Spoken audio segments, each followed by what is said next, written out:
Good morning बच्चों। देखिए ये इलेक्ट्रोकेमिस्ट्री का ये थर्ड वीडियो लेक्चर्स है। अभी तक हम लोग इसका 2 वीडियो लेक्चर्स अपलोड कर दिया गया है। अब यहाँ पे जो हम लोग स्टडी करेंगे represent of galvanic cell. Represent of galvanic cell में पहला जो हम लोग देखेंगे डेनियल सेल देखेंगे। देखिए जैसे जो भी हम लोग 2 कंटेनर्स लिए थे, तो एक में एनोड का प्रोसेस हो रहा था और एक कैथोड में उसमें इलेक्ट्रोड को रखा गया था। एक में ऑक्सीडेशन हो रहा था, एक में रिडक्शन हो रहा था। ठीक है, तो डेनियल सेल में जैसे एनोड जो आपका है जिंक +2 में जा रहा है। तो देखिए यहाँ पे 0 नेटिव से +2 में जा रहा है, तो 2 इलेक्ट्रॉन्स का चेंजिंग्स आ रहा है। कैथोड में क्या जा रहा है, +2 से कॉपर सॉलिड में जा रहा है, तो यहाँ पे भी 2 इलेक्ट्रॉन्स का चेंजिंग्स हो रहा है। बात यहाँ पे ये समझना है कि एनोड किसको अज्यूम करेंगे और कैथोड किसको अज्यूम करेंगे। तो यहाँ पे आप बहुत ही शॉर्ट फॉर्म में आप याद रख सकते हैं लोन, LON। LON मतलब होता है एल मतलब होता है लेफ्ट, ओ मतलब होता है ऑक्सीडेशन, ए मतलब होता है एनोड और एन मतलब होता है निगेटिव। मतलब जो लेफ्ट साइड में जो भी कंटेनर्स होगा उसमें हम लोग ऑलवेज क्या होगा, ऑक्सीडेशन होगा, वो ये नोड का वर्क करेगा और उस पर निगेटिव चार्ज रहेगा। तो अब सेल का रिप्रेजेंटेशन करेंगे कैसे, तो देखिए जिंक से कितना गया, जिंक +2 में गया, कितना मोल लिया गया, सपोज अज्यूम कर लीजिए कि C1 एक मोल कंटेनर। बीच में हम लोग इस टाइप से साल्ट ब्रिज यूज करते थे, तो साल्ट ब्रिज का रिप्रेजेंटेशन जो होता है डबल लाइन आप दे दीजिए, बीच में साल्ट ब्रिज हो गया। तो ये आपका ये नोड का लिखा गया। देखिए कैथोड का क्या हो गया, कैथोड पे प्रोसेस हो गया, कॉपर +2 से कॉपर सॉलिड में जा रहा है, तो कॉपर +2 से कॉपर सॉलिड में, तो ये हो गया आपका कैथोड का प्रोसेस हो गया। ठीक है, तो ये इस टाइप से हम लोग किसी भी सेल का रिप्रेजेंटेशंस करते हैं और ये आपको अंडरस्टूड होता है कि इस टाइप से आपको लिखा हुआ, तो ये एनोड का प्रोसेस है और ये क्या है, कैथोड का है। देखिए एक एग्जांपल्स और लेते हैं। यहाँ पे जैसे आपको दिया हुआ है कि प्लैटिनम प्लैटिनम वायर दे दिया जाए, तो प्लैटिनम देने से कोई इफेक्ट पड़ता नहीं है। देखिए जिंक सॉलिड से जिंक +2 में C1 मोल, कॉपर +2 से कॉपर प्लैटिनम सॉलिड के फॉर्म में। बस एनोड साइड आप लास्ट स्टार्टिंग में लगा दीजिए और कैथोड साइड आप क्या कर लीजिए, प्लैटिनम को लास्ट में लगा दीजिए। ये बीच में जो दिया गया है साल्ट ब्रिज दिया गया है। यहाँ पे आप गैस आयन हाफ सेल लिख सकते हैं। Gas ion half cell anode का, जैसे एनोड पे जैसे H2 हाइड्रोजन्स और जिंक का है, तो हाइड्रोजन्स क्या होता है H2 से 2H में चेंज होता है, तो 2 इलेक्ट्रॉन्स का हो रहा है। यदि कैथोड आपका जिंक है, यहाँ पे कैथोड किसका वर्क कर रहा है, जिंक का, तो जिंक +2 2 इलेक्ट्रोड। तो यहाँ पे लिख सकते हैं कि देखिए ये हो गया आपका एनोड, हाइड्रोजन से एनोड का वर्क कर रहा है, जिसपे क्या हो रहा है, ऑक्सीडेशन हो रहा है। देखिए 0 से क्या जा रहा है, +1 में जा रहा है, और यहाँ पे +2 से क्या जा रहा है, 0 में जा रहा है। तो ये क्या हो रहा है, रिडक्शन हो रहा है। तो हाइड्रोजन्स का क्या हो रहा है, ऑक्सीडेशन हो रहा है, और जिंक का क्या हो रहा है, रिडक्शन हो रहा है। तो इस टाइप से आप सेल का रिप्रेजेंटेशन कर सकते हैं। ठीक है, देखिए इस पे कुछ क्वेश्चंस है। जैसे क्वेश्चंस है आपका कि write the cell reactions of the following cell. इस टाइप से ही आपको क्वेश्चंस आएगा, इस टाइप से आपको क्वेश्चन दिया जाएगा और यहाँ से आपको सेल लिखने के लिए बताया जाएगा। तो ये 1 2 3 4 क्वेश्चंस यहाँ पे दिया गया है। तो 2 क्वेश्चंस को मैं आप लोग को डिफाइन कर देता हूँ और 2 आप लोग इसको सोल्व कर लीजिएगा। तो देखिए फर्स्ट जो क्वेश्चन था, Fe+2 से Fe+3 में चेंज हो रहा है, मतलब 2 से कहाँ जा रहा है, 3 में जा रहा है, मतलब इसका क्या हो रहा है, ऑक्सीडेशन हो रहा है। अब देखिए कैथोड पे जो था, अगर मैग्नीज का निकालेंगे तो +7 आएगा और यहाँ पे MnO4 से जा रहा था Mn+2 में, मतलब 7 इलेक्ट्रॉन से 2 में जा रहा है, मतलब इसका क्या हो रहा है, रिडक्शन हो रहा है। तो यहाँ से देखिए 7 और 2, एक बात यहाँ पे ध्यान रखना है, एनोड और कैथोड में जो भी इलेक्ट्रॉन्स रहेंगे वो सेम होना चाहिए। देखिए यहाँ तो 1 का डिफरेंस था और यहाँ मैग्नीज वाले में क्या आ गया, 5 का डिफरेंस आ गया। तो 5 क्या कीजिए, यहाँ पे ऐड कर दीजिए, बैलेंस करने के लिए आप ऐड कर सकते हैं। अब देखिए एनोड में क्या था, 1 इलेक्ट्रॉन था, तो 1 इलेक्ट्रॉन, तो इसको भी आपको 5 इलेक्ट्रॉन्स बनाना है। तो यदि एक LHS में 5 इलेक्ट्रॉन आएगा तो आपको RHS में उसको क्या कर दीजिए, 5 इलेक्ट्रॉन्स को मल्टीप्लिकेशन कर दीजिए। तो इलेक्ट्रॉन्स के नंबर्स क्या हो जाएंगे, इक्वल हो जाएगा। इस 5 पूरे इक्वेशंस में मल्टीप्लिकेशंस होगा, ये 5 पूरे इक्वेशंस में मल्टीप्लिकेशंस होगा। तो यहाँ पे जो भी इलेक्ट्रॉन्स का चेंजिंग्स होता है, जितने नंबर्स ऑफ इलेक्ट्रॉन का चेंजिंग्स होता है, वही उसका क्या होता है, एन फैक्टर्स होता है। अगेन इसको जब मल्टीप्लिकेशन कीजिएगा तो ये 5 इलेक्ट्रॉन और ये 5 इलेक्ट्रॉन क्या हो जाएगा, आपका कैंसल्स हो जाएंगे। तो पूरा इक्वेशंस ओवरऑल आपका ये बनेगा। ठीक है, नेक्स्ट क्वेश्चंस भी आप देखिए। ये प्लैटिनम दिया हुआ है, प्लैटिनम वायर दिया हुआ है, H2 से हाइड्रोजन्स में जा रहा है, हाइड्रोजन्स प्लस में जा रहा है, Cd+2 से कैडियम Cd में जा रहा है, मतलब +2 से 0 में जा रहा है और 0 से प्लस में जा रहा है। तो यहाँ पे देखिए हाइड्रोजन्स का क्या हो रहा है, ऑक्सीडेशंस हो रहा है, तो ऑक्सीडेशंस लिख दिए। कितने इलेक्ट्रॉन का सेल हुआ, देखिए यहाँ पे हाइड्रोजन पे 0 था, +1 हुआ, तो एक हाइड्रोजन्स, यहाँ पे 2 हाइड्रोजन्स है तो 2 इलेक्ट्रॉन्स का चेंजिंग्स हुआ। Cd+2 से Cd में जा रहा है, मतलब +2 से क्या जा रहा है, 0 में जा रहा है, मतलब 2 इलेक्ट्रॉन्स का चेंजिंग हुआ। तो देखिए यहाँ पे इलेक्ट्रॉन का चेंजिंग सेम हुआ, तो कोई भी मल्टीप्लिकेशंस एडिशंस आपको करने का कोई ज़रूरत नहीं है। लेकिन यहाँ पे एन फैक्टर्स कितना हो गया, मतलब इलेक्ट्रॉन का चेंजिंग्स कितना हुआ, 2 इलेक्ट्रॉन्स का हुआ, मतलब एन फैक्टर्स आपका इस इक्वेशन का क्या हो गया, 2 हो गया। अब क्या कीजिए, ये फर्स्ट इक्वेशन और सेकंड इक्वेशन को एज इट इज ऐड कर दीजिए। तो इस टाइप से आप सेल का रिप्रेजेंटेशन कर सकते हैं। तो यहाँ पे आपका 2 क्वेश्चंस है, एक आपको ये क्वेश्चंस दिया हुआ है, आप इसको भी नोट कीजिए और इसको आप सोल्व कर लीजिए। सेम पैटर्न का क्वेश्चंस है, इसमें कोई अलग कंसेप्ट नहीं है। थर्ड और फोर्थ क्वेश्चंस, ठीक है।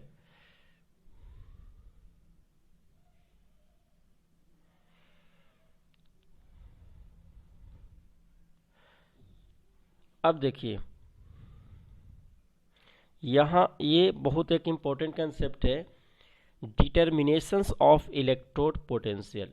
ये यहाँ से इस कंसेप्ट में बच्चे को प्रॉब्लम्स होता ही है। कभी भी किसी का इलेक्ट्रोड पोटेंशियल फाइंड करना होता है, उसके लिए 2 इलेक्ट्रोड को होना बहुत ही ज़रूरी है।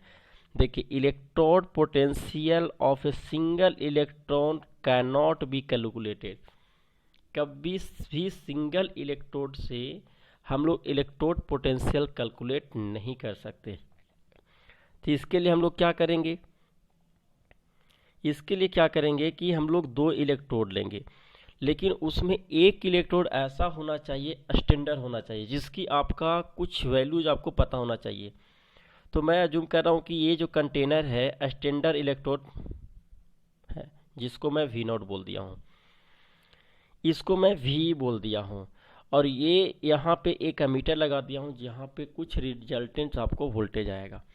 तो जब इसका यदि गिवन रहेगा, ये आपको पता करना रहेगा, सपोज कीजिए x पता करना है, सपोज कीजिए 1 आ गया, और ये सपोज कीजिए इसकी वैल्यू 2 आ रहा है, तो आप यहाँ से कैलकुलेट कर सकते हैं। तो देखिए ये लिखा गया है VE, ये दोनों को पोटेंशियल डिफरेंस फाइंड कर लीजिए, तो V माइनस क्या हो जाएगा, VD हो जाएगा। तो यहाँ से V की वैल्यू कैलकुलेट करना है, तो V is equal to V plus VD, मतलब ये दोनों कंटेनर्स का जो पोटेंशियल डिफरेंस आएगा आप उसे कैलकुलेट कर सकते हैं। बट पोटेंशियल डिफरेंस को फाइंड करने के लिए एक कंटेनर में जो भी आप इलेक्ट्रोड रखे हैं उस इलेक्ट्रोड का स्टैंडर्ड इलेक्ट्रोड पोटेंशियल आपको पता होना चाहिए। तो अब इसके लिए एक एक्सपेरिमेंट किया गया। एक एक्सपेरिमेंट क्या किया गया कि किसको पता किया जाए कि स्टैंडर्ड पोटेंशियल होना चाहिए। तो यहाँ पे किया गया कि स्टैंडर्ड हाइड्रोजन्स इलेक्ट्रोड लिया गया, हाइड्रोजन्स को एक इलेक्ट्रोड अज्यूम कर लिया गया, जिसको हम लोग शॉर्ट में C बोलते हैं। किया क्या गया कि एक कंटेनर से लिया गया और उसमें हाइड्रोजन्स आयंस का कंसंट्रेशन लिया गया और एक प्लैटिनम वायर को डिप कर दिया गया, और डिप करने से एक पाइप के थ्रू, एक होल के थ्रू क्या किया गया, H2 गैस 1 एटमॉस्फेरिक प्रेशर पे कंटिन्यूअस फ्लो किया गया। तो देखा गया कि यहाँ पे जो एनोड का काम कर रहा है और कैथोड का जो काम कर रहा है, कैथोड जो है वो कंसंट्रेशंस काम कर रहा था, हाइड्रोजन्स क्या हो रहा था हाइड्रोजन्स प्लस जो चेंज हो रहा था हाइड्रोजन्स में चेंज हो रहा था। तो देखिए हाइड्रोजन्स प्लस से हाइड्रोजन्स में चेंज हो रहा था। ये जो गैस हम लोग फ्लो कर रहे थे वो एनोड का काम कर रहा था। तो 1/2 H2 से हाइड्रोजन्स प्लस में। यहाँ पे हम लोग एक ऐसा जूम डाटा लिया गया है कि इसका जो इलेक्ट्रोड पोटेंशियल क्या है, 0 है।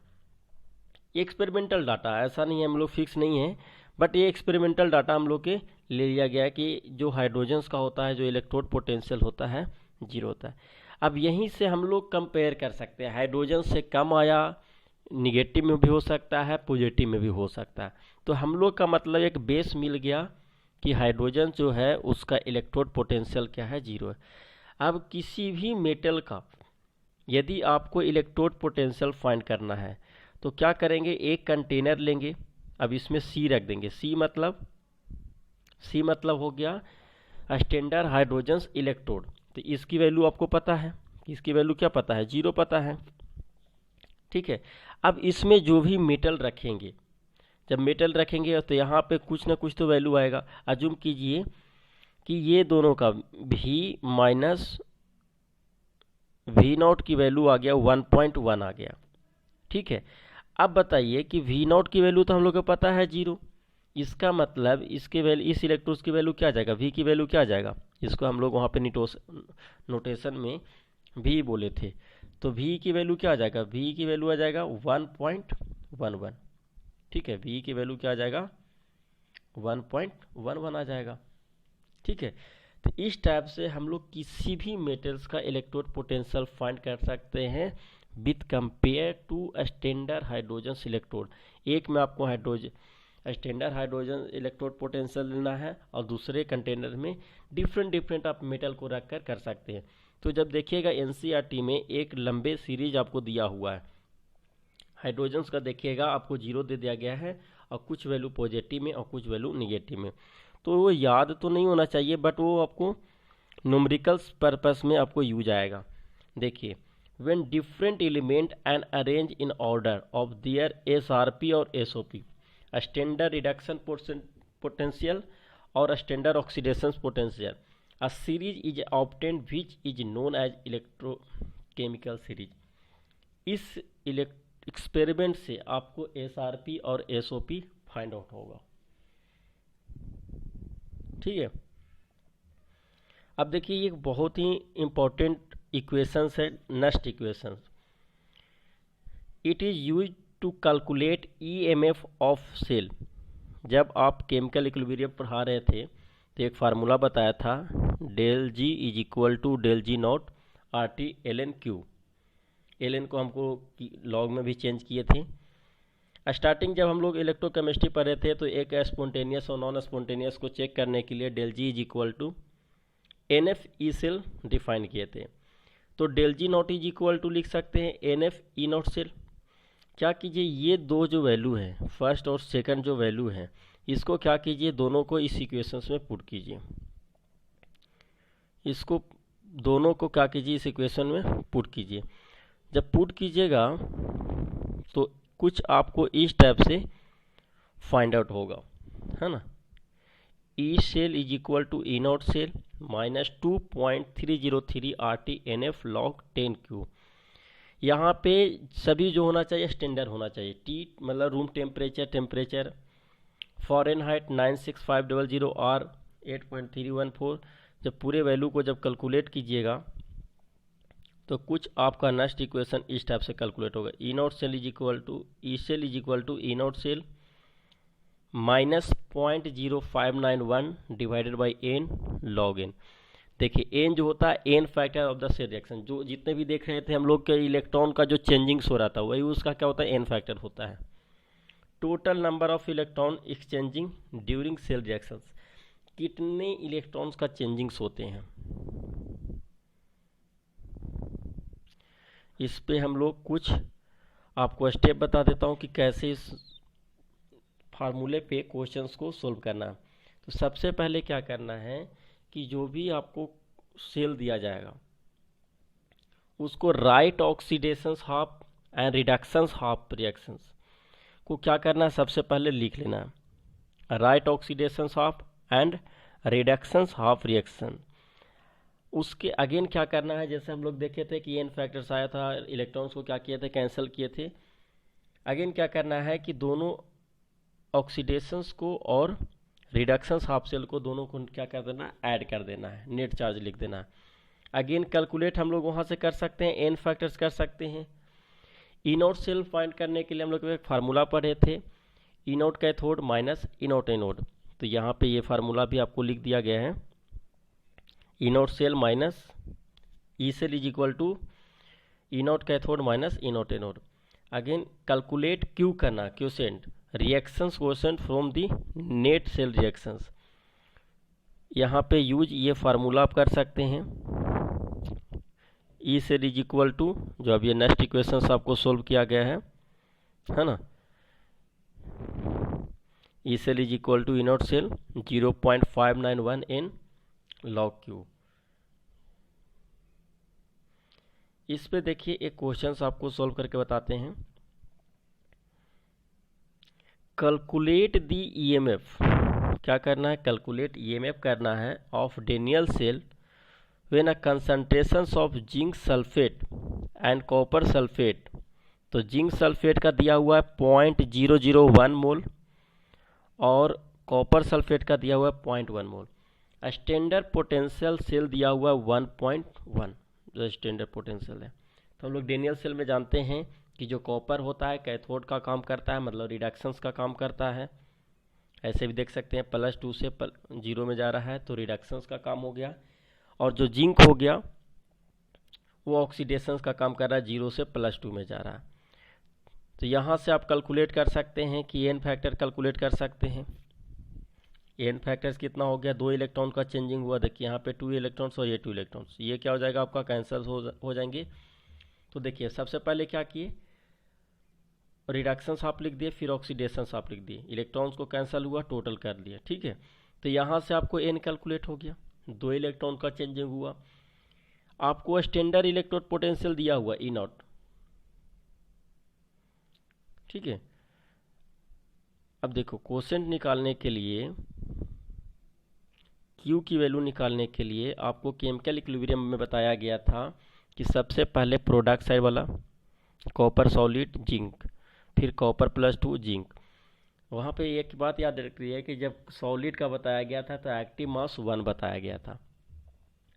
तो कॉपर सॉलिड का एक्टिव मास 1 हो गया, जिंक सॉलिड का, तो ये G1 हो गया और ये भी क्या हो गया, 1 हो गया।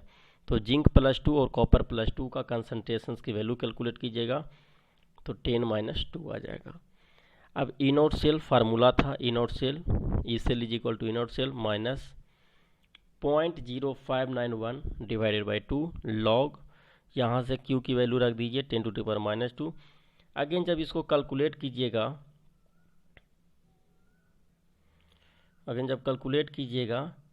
तो यहाँ पे आप इसको कैलकुलेट कर लीजिएगा, इस टोटल वैल्यू को पुट करके, ठीक है। देखिए इस पे एक पैटर्न और आपको क्वेश्चंस में दे देता हूँ, इसको आप सोल्व कीजिएगा। Calculate the potentials of iron cadmium cell after the cell reactions 80% complete initial 1 mole of each ion are present in the solutions given that। आपको कुछ ये डाटा गिवन दिया गया है, इस डाटा के हेल्प से आप इसको क्वेश्चंस को सोल्व कीजिएगा। सब सेम है कि सबसे पहले क्या कीजिएगा, ऑक्सीडेशंस आप लिखिएगा, फिर रिडक्शंस आप लिखिएगा। अगेन उसको फिर क्या कीजिएगा, इलेक्ट्रॉन को इक्वल करके कैंसिल कर दीजिएगा और फिर ऐड कर दीजिएगा, ठीक है। तो ये क्वेश्चंस को आप सोल्व कर लीजिएगा। शायद यहाँ पे आप सोल्व करेंगे तो क्यू की जो वैल्यू आएंगे आपको 9 आएगा, 0.9 ही आएगा। तो आप अभी आंसर्स को नोट कर लीजिए, ठीक है। Thank you.